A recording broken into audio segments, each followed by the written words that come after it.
Assalamualaikum warahmatullahi wabarakatuh. Innal hamdalillah nahmaduhu wa nasta'inuhu wa nastaghfiruh wa na'udzu billahi min shururi anfusina wa sayyiati a'malina may yahdihillahu fala mudilla lahu wa may yudlil fala hadiya lahu asyhadu an la ilaha illallah wa la syarika lahu wa asyhadu anna muhammadan abduhu wa rasuluh sallallahu alaihi wa ala alihi wasallam ajmain amma ba'd. Alhamdulillah jemaat sekalian yang dimuliakan Allah Subhanahu wa taala, kita panjatkan puji syukur dari Allah Subhanahu wa taala. Kita bisa lanjutkan kembali kajian kita membaca kitab dari Umdatul Ahkam. Kita masuk ke hadis yang ke-42 dari kitab ini. Qala mu'allif rahimahullah taala An Aisyah radhiyallahu anha qalat kana Rasulullah sallallahu alaihi wasallam yattaqi'u fi hijri wa ana haid fayaqra'ul Qur'an. Al-Bukhari wa Muslim. Ini masih terkait dengan bab tentang haid dan tentang penjelasan hukum membaca Al-Quran indal haid, yaitu pada wanita yang haid dan juga di pangkuannya. Ini dari Aisyah radhiyallahu anha telah berkata, adalah Rasulullah sallallahu alaihi wasallam yattaqi'u fi hijri, yani bertelekan di pangkuanku. Aisyah ini kan istri Rasulullah sallallahu alaihi wasallam. Wa ana haid, dan aku dalam keadaan haid. Fayaqra'ul Qur'an, lalu beliau membaca Al-Qur'an. Makna global dari hadis ini bahwasanya Aisyah radhiyallahu anha menyebutkan bahwa Nabi sallallahu alaihi wasallam kana yaqra'ul Qur'an fi hijriha. Beliau membaca Al-Qur'an di pangkuannya, dan beliau Aisyah ketika itu dalam keadaan haid. Yang ini menunjukkan bahwasannya badan wanita yang haid itu suci dan tidak najis karena sebab haid badannya, termasuk juga mungkin pakaiannya, pakaian yang tidak kena darah haid. Ma yu'khadhu minal hadis, jalan diambil dari hadis ini, jawazu qira'atil Qur'an fi hijril haid. Jadi bolehnya membaca Al-Qur'an fi hijril haid, di pangkuan wanita yang sedang haid. Karena wanita sedang haid ini badannya itu badan dan pakaiannya ini suci.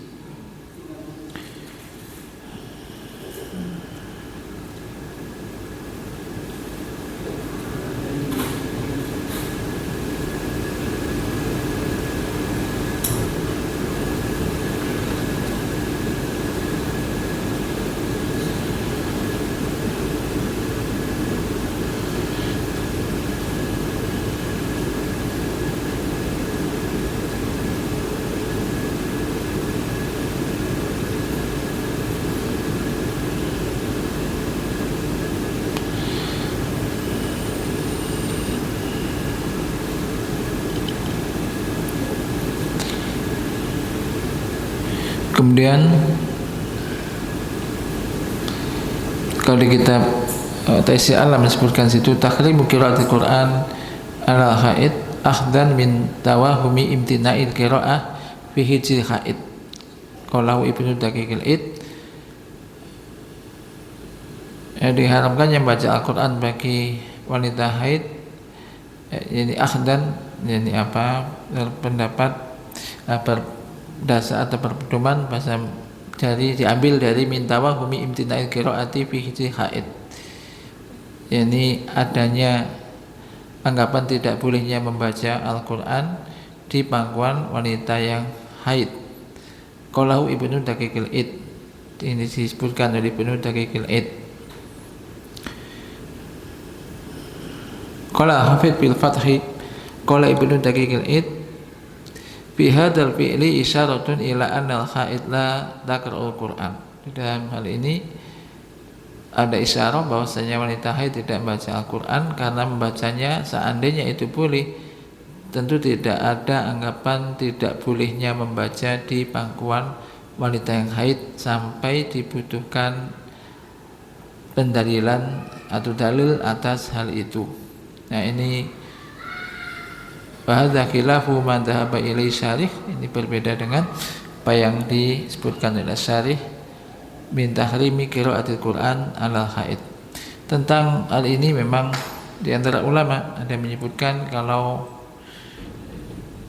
dia ada yang mengatakan ada yang membolehkan, ada yang tidak. Dan juga kalau dia khawatir takut misalkan untuk murojaah hafalannya khawatir hilang, maka ini ada yang membolehkan dengan tidak menyentuh mushaf. Wallahu taala a'lam bishawab. Intinya di sini, di hadis ini tadi bolehnya orang membaca Al-Qur'an di pangkuan wanita yang haid. Nah, bukan suaminya, jadi apa? Semacam tadi, mungkin di pangkuan istrinya yang sedang haid boleh. Bukan juga wanita yang haid ini juga boleh untuk mendengarkan, yakni apa? Mendengarkan bacaan Al-Qur'an dari termasuk suaminya yang baca di pangkuannya.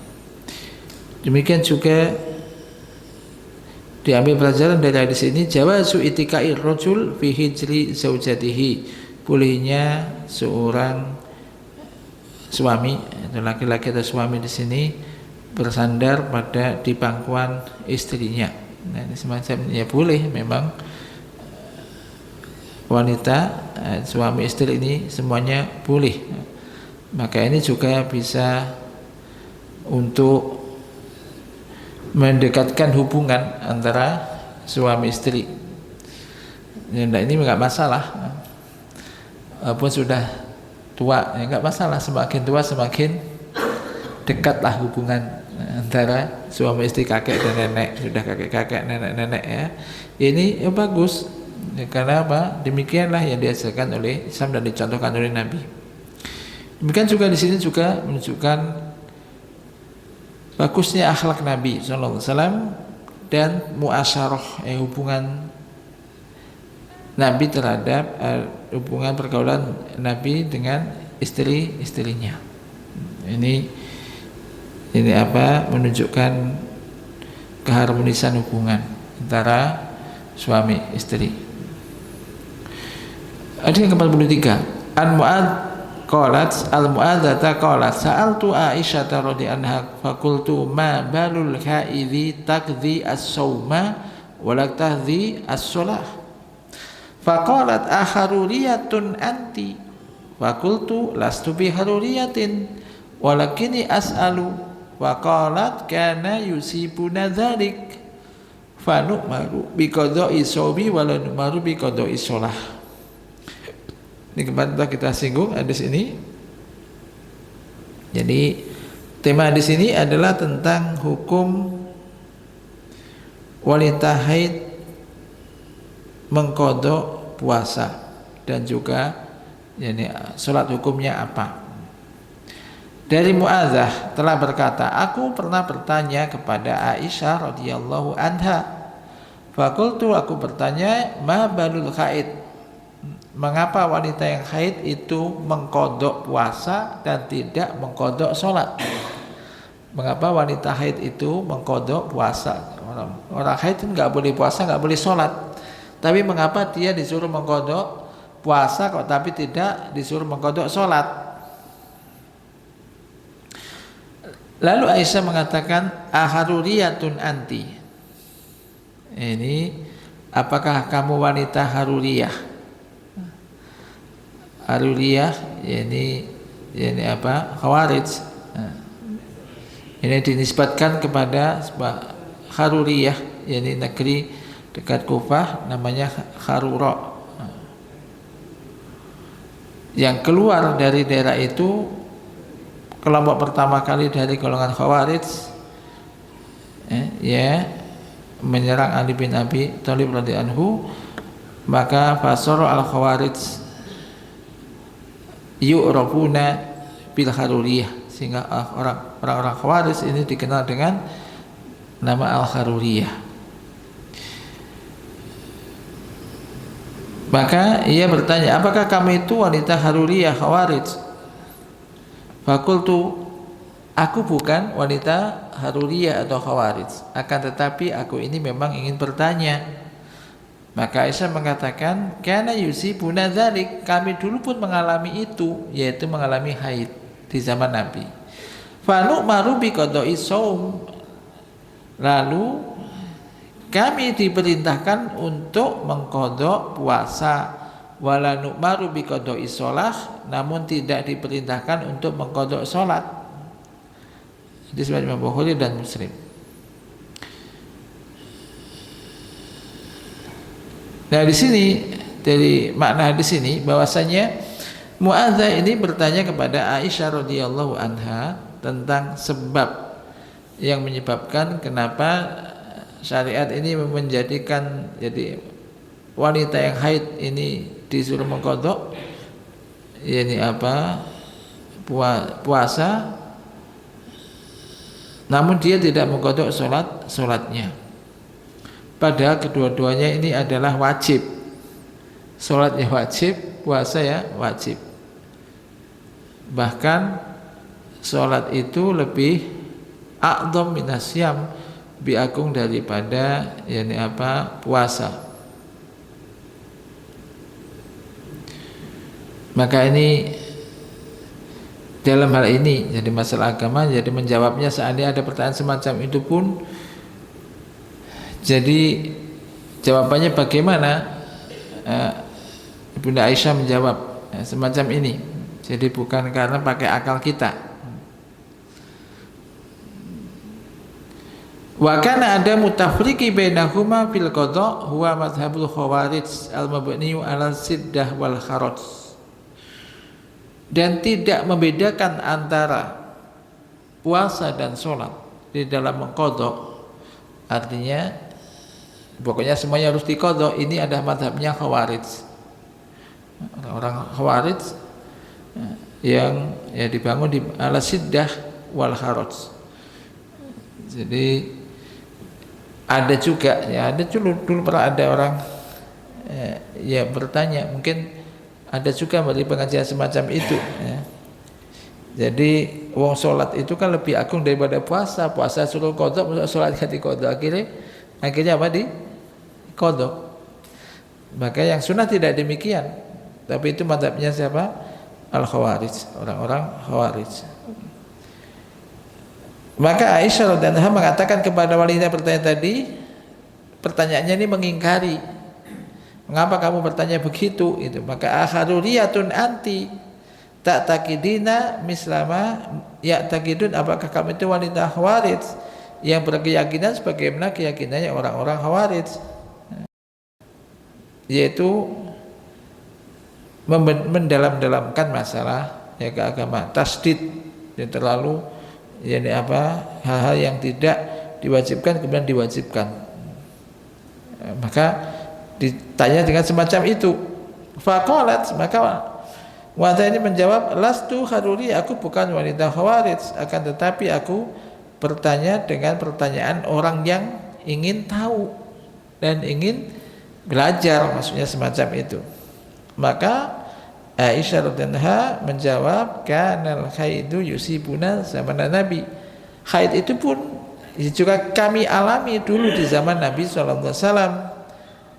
Dan kami wa kunna natruku siyam wa sholat, kami juga tidak puasa dan juga tidak sholat ketika haid, pada saat haid. Lalu Nabi SAW memerintahkan kami untuk mengqadha puasa dan tidak memerintahkan kami untuk mengqadha sholat. Seandainya mengqadha salat itu wajib, niscaya Nabi akan memerintahkan hal itu dan tidak mendiamkannya. Jawabannya ini intinya. Jadi kalau ada pertanyaan kenapa wanita haid yang tidak puasa dan tidak sholat diperintahkan untuk mengqadha puasa tapi kok tidak diperintahkan untuk mengqadha sholat? Jawabannya apa? Kalau mengqadha sholat terlalu banyak karena kan 5 kali sehari. Nah, sedangkan puasa kan sehari juga. Yang lain? Pak saya jawabannya. Lalu baru diterangkan jawabannya yang betul, jawabannya ya ngikuti Aisyah gitu. Tidak pakai akal, itu kan 5 kali sehari. Tapi kan kasihan nanti kan. Kalau seandainya Nabi memerintahkan ya walaupun entah 5 kali, 10 kali harus diqadha. Jawabannya apa tadi? Karena Nabi tidak memerintahkan untuk mengqadha sholat, tapi memerintahkan mengqadha puasa. Nabi kata Aisyah, kami dulu juga mengalami itu di zaman Nabi. Tapi kami diperintahkan untuk mengqadha puasa, tidak diperintahkan untuk mengqadha sholat. Intinya itu, jawabannya ini. Jawabannya. Jadi ini menunjukkan syariat agama itu berdasarkan apa yang diperintahkan oleh Nabi. Kalau Nabi nggak memerintahkan ya jangan kita memerintahkan. Kalau orang Khawarij mungkin pakai akal macam tadi, sama-sama wajib bahkan sholat lebih utama kok nggak bisa memang mengqadha sholat. Ya kalau bisa ya bisa aja, tapi permasalahannya kan Nabi nggak memerintahkan. Kenapa Anda perintahkan? Perintah berarti kan wajib. Seandainya orang haid kemudian bayar fidyah, pernah juga ada dulu wanita itu bayar fidyah, pas bayar zakat ini fidyah Ustaz. Kenapa? Anaknya haid waktu puasa. Lah ini kan keliru ini. Ya enggak boleh. Jangan kalau misalnya ada di sini ada begitu jangan diterima. Oh enggak apa-apa lah, enak lah membayar. Enggak bisa diberikan orang fakir miskin. Ya enggak boleh, bukan syariatnya begitu. Widya bukan wanita haid. Wanita haid harus mengqadha. Tidak boleh diganti dengan widya. Artinya kalau dia tidak mengqadha atau belum mengqadha ya tetap membayar hutang. Jadi hukumnya dia mengqadha puasa wajib, sebagaimana wanita ya wajib berpuasa. Adapun sholat ya karena Nabi nggak memerintahkan. Di zaman Nabi pun termasuk Ibunda Aisyah radhiyallahu anha juga mengalami wanita juga mengalami haid, tapi Nabi memerintahkan diperintahkan mengqadha puasa, tidak diperintahkan mengqadha sholat. Kenapa kok tidak melakukan qadha sholat? Ya nggak dijelaskan, yang penting Nabi nggak memerintahkan. Bukan karena nanti kalau kita ya mungkin karena sholat 5 kali ya, ini kasihan 5 kali 7 35 misalkan. Ya tidak, wallahu ta'ala alam, karena intinya tidak disebutkan demikian karena Nabi nggak memerintahkan. Ya udah. Ini menunjukkan syariat agama ini nggak boleh semau kita. Jadi kalau memang perintah ya kerjakan, kalau nggak diperintah ya jangan diwajibkan. Jangan mewajibkan sesuatu yang memang tidak diwajibkan oleh syariat. Nah ini jadi. Maka pelajaran dari sini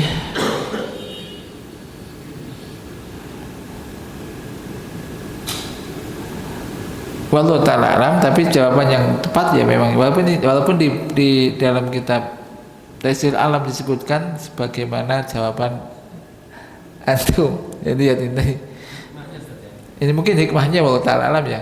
Al haid bahwasanya wanita haid ini mengqadha puasa dan tidak mengqadha sholat. Beliau sebutkan di sini penulis kitab Taisir Alam ya. Karena li'ana sholat tatakarraru kulla yamin khamsa marrah. Karena sholat terulang sehari itu 5 kali. Dan ia ibadah yang terus menerus dan yang sulit min iadatiha wa qada'iha masyaqqah aidan. Maka kalau diperintahkan itu maka menimbulkan masyaqqah. Wallahu ta'ala alam. Tapi jawaban yang paling kuat ya tadi bagaimana jawaban Aisyah ya, karena Di zaman Nabi pun ada wanita haid, termasuk Aisyah mengalami haid juga, tapi mereka diperintahkan untuk mengqadha puasa dan tidak diperintahkan untuk mengqadha salat. Hikmahnya mungkin demikian, wallahu taala a'lam. Yang kedua, anna takrirun Nabi sallallahu alaihi wasallam ummatahu ala syai'in yu'addu minas sunnah. Bahwasanya persetujuan Nabi sallallahu alaihi wasallam terhadap apa yang dilakukan oleh umatnya pada sesuatu hal, maka itu dianggap sunnah. Maka sunnah itu bisa juga yang diperintahkan atau langsung ya, atau sesuatu yang dilakukan oleh umatnya dan didiamin, maksudnya disetujui oleh Nabi, berarti ini sunnah di zaman Nabi ya, di zaman saat itu. Kemudian yang ketiga, al-ingkaru ala kulli man sa'ala su'ala ta'anutin wa mujadalatin. Adanya pengingkaran terhadap setiap orang yang bertanya, tapi pertanyaannya ini ada ta'anut, mengada-ada atau mendalam-dalamkan, memberat-beratkan dalam masalah agama. Dalam syariat nggak usah diperintahkan, misalkan memang nggak disuruh mengqadha sholat, ya sudah nggak usah ditanya-tanyain, ngapain kok nggak disuruh? Kenapa kok wanita haid diperintahkan mengqadha puasa, kok tidak diperintahkan mengqadha sholat? Jadi kalau Nabi nggak mintakan ya sudah gitu, nggak usah tanya kenapa kok nggak diperintahkan. Kan pertanyaan begitu kan tidak ada faedahnya sebetulnya. Maka ini langsung diingkari. Apakah kamu wanita khawatir kok bertanya semacam itu? Bukan, tapi saya ingin tahu. Nah, semacam itu. Jadi ada pengingkaran. Nah, orang bertanya memang macam-macam. Jadi kalau pertanyaan itu memang menimbulkan hanya untuk sekedar menimbulkan masalah atau memancing-mancing atau mendalam-dalamkan dalam suatu hal, ya tidak usah dijawab. Tapi dengan semacam tadi, kalau ternyata betul-betul bertanya ya, dengan dijawab dengan jawaban yang semacam tadi. Kemudian yang keempat, tabyinul ilm liman talabahu lita'allum wal istilsad. Menjelaskan ilmu kepada orang yang menuntut ilmu, bagi orang yang belajar dan memang minta ilmu, minta saran, minta pendapat, minta jawaban yang benar. Tetap dijelaskan. Nah, tetapi untuk menjelaskan tentu sebaik-baiknya ya, baik-baik penjelasan ya dengan apa yang disebutkan oleh Nabi dan juga para sahabat. Karena para sahabat ini yang hidup bersama Nabi, yang di situ saat diturunkannya wahyu, semacam itu, maka tentu itu lebih selamat. Jadi jawaban yang paling tepat ya semacam tadi, karena di zaman Nabi juga ada orang wanita haid, tapi Nabi mereka diperintahkan untuk mengqadha puasa, tapi tidak diperintahkan mengqadha sholat. Ya sudah, berarti kita juga demikian mengikuti mereka. Kemudian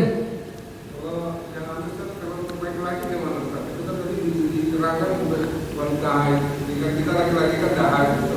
Terus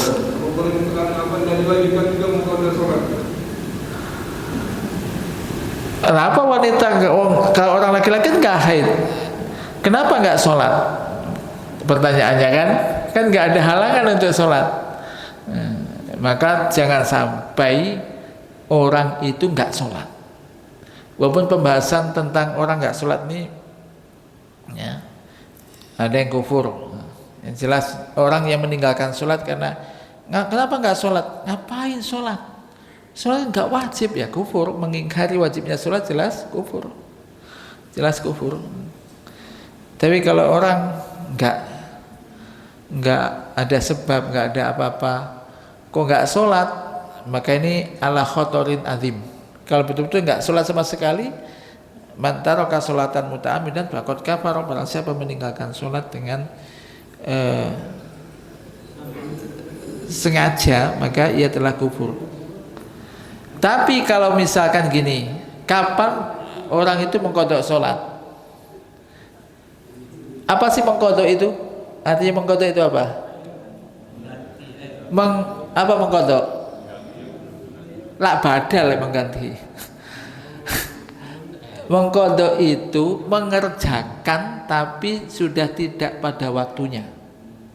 Ini namanya mengkodok.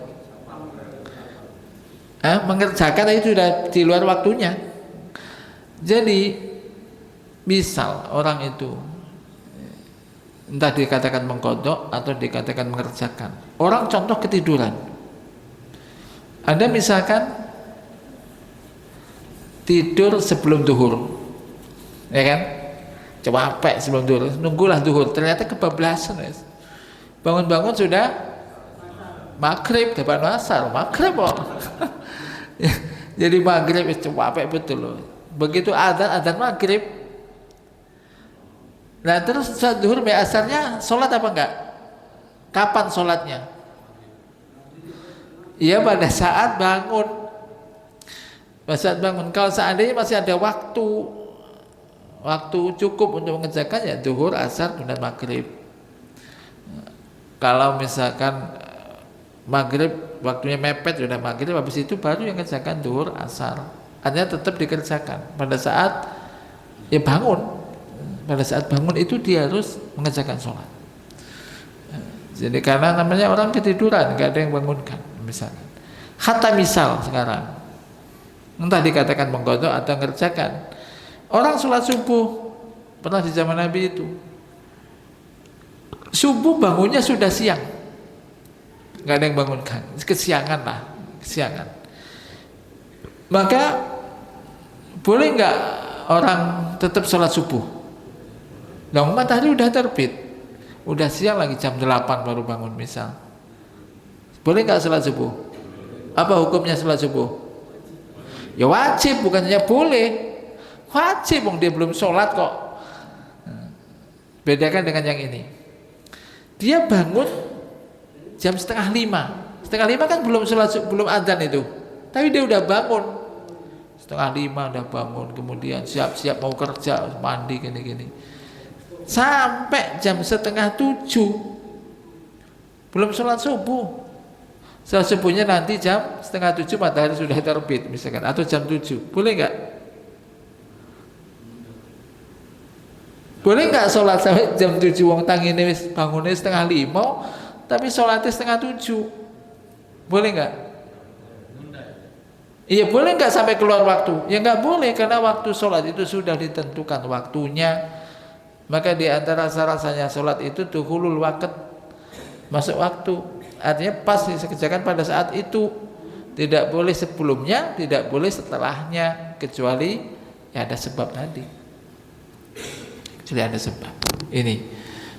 Jadi saya sampaikan di sini, jangan sampai orang tanpa udzur kok tidak sholat. Gak pernah ke masjid, mulai semati di kongkong yang dijak yang masjid, ke sholati di masjid. Jadi ya nggak usah nunggu dibawa ke masjid tapi sudah dalam keadaan mati. Ingat, jadi sholat ini, apalagi masalah sholat ini amalan pertama kali yang akan ditanyakan. Awalu ma yuhasabu bi al-abdu min amali yaumil qiyamah as-sholah. Amalan pertama kali yang akan ditanyakan dari seorang hamba nanti pada hari kiamat itu sholatnya. Sudah disampaikan di dalam hadis itu begitu. Artinya sudah disampaikan begitu. Jadi kalau sholatnya baik, baiklah yang lain. Kalau enggak, ya jelek yang lainnya. Atau yang lain, kalau dia sholat wajibnya kurang bagus, maka ditanya lagi, apakah dia punya sholat sunnah? Sholat sunnah. Nah, ini sholat sunnah ini rawatib misalkan. Kemudian badai ini bisa melengkapi sholat wajib yang kurang baik. Maka sekali lagi, tidak boleh orang memudah-mudahkan sholat. Demikian juga misalkan, ada kan kita dulu misalkan gini, sholatnya misalkan di atas kendaraan atau apa, sholat menghormati waktu aja, nanti sholat tadi kodok lagi. Ya enggak, ya pokoknya pada saat waktunya masuk sholat, ya sholat sejauh kemampuannya, gitulah. Demikian juga orang sakit misalkan. Orang sakit itu wajib sholat enggak? Wajib. Tidak ada ceritanya aku sakit enggak sholat, engkau sembuh tak kodok. Jadi enggak boleh. Sholat itu walaupun sakit tetap harus sholat. Nggak bisa sholat dengan berdiri, dengan duduk. Nggak bisa sholat dengan duduk, dengan berbaring. Nggak bisa dengan berbaring terlentang. Nggak bisa sebisanya. Terus sudah nggak bisa sholat, mati, disolati nanti. Itu enak, Islam itu kan enak. Enaknya apa? Sejauh kemampuan kita, saisone, yang penting sholat, gitu kan. Jadi ittaqullaha mastata'tum, bertakwalah kamu kepada Allah sejauh kemampuan kamu. Hatta seandainya orang itu misal, ya wis, BAK di situ misalkan ya, buang air kecil di situ, nggak ada yang bisa mengganti, pakaiannya kena najis, tetap sholat nggak? Tetap sholat sejauh kemampuan, sebisanya, semampunya, gitu kan. Jangan mengatakan percuma kamu sholat, kan syarat sholat tuh suci dari pakaian, percuma saja sholat, mendingan gak sholat. Orang kita iya sih masih percuma, mendingan gak sholat.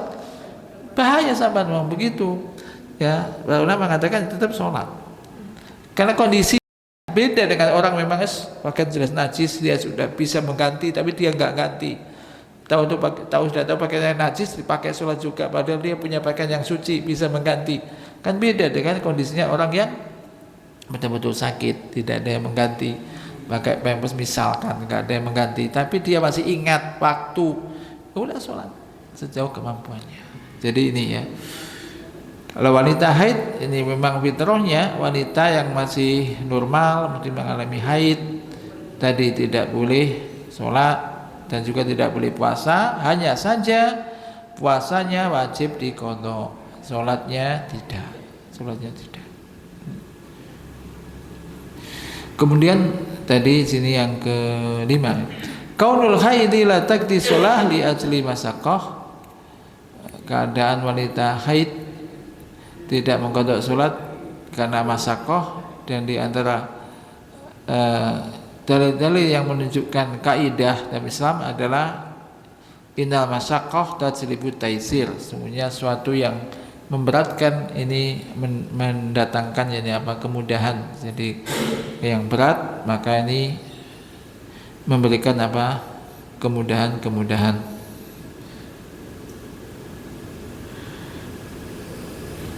Jadi kembali kepada tadi ya, karena di jawaban Aisyah tadi, kami dulu juga mengalami itu, kami tidak diperintahkan untuk mengqadha sholat dan hanya diperintahkan mengqadha puasa. Nah di sini jadi pentingnya masalah ilmu dan juga dalam masalah agama tidak boleh hanya prasangka akal kita, kan, tetapi harus dengan ilmu, termasuk Al-Quran dan juga Sunnah. Mudah-mudahan ini menjadikan kita tetap semangat di dalam menuntut ilmu dan tidak ada jenuhnya ilmu itu ketika dikaji. Kemudian juga yang penting bisa mengamalkan apa yang telah kita ketahui dari ilmu-ilmu tersebut. Ada yang ditanyakan, ini masuk, setelah ini masuk kitab shalah di sini. Ini tentang toharoh sampai di sini. Jadi sekali lagi, toharoh ini penting didulukan daripada sholat karena ini menjadi syarat sahnya sholat. Maka pembahasan itu juga harus tetap diketahui, termasuk tentang najis, cara menghilangkannya, demikian juga bersucinya ya. Termasuk bersucinya kita sebutkan hukum asalnya bersuci dengan wudu, kemudian kalau hadas besar dengan mandi, kalau enggak ada air dengan tayamum. Jadi ini pun tetap dijalani, bukan berarti juga kalau nggak ada air udah nggak usah sholat, nggak ada air ya, dengan tayamum. Tapi kalau ada air juga nggak boleh males pakai air, pakai tayamum aja ya juga tidak boleh. Ini telah kita sebutkan. Jadi tempatkan sesuatu sesuai dengan tempatnya dan sesuai dengan syariat yang disyariatkan ketika itu.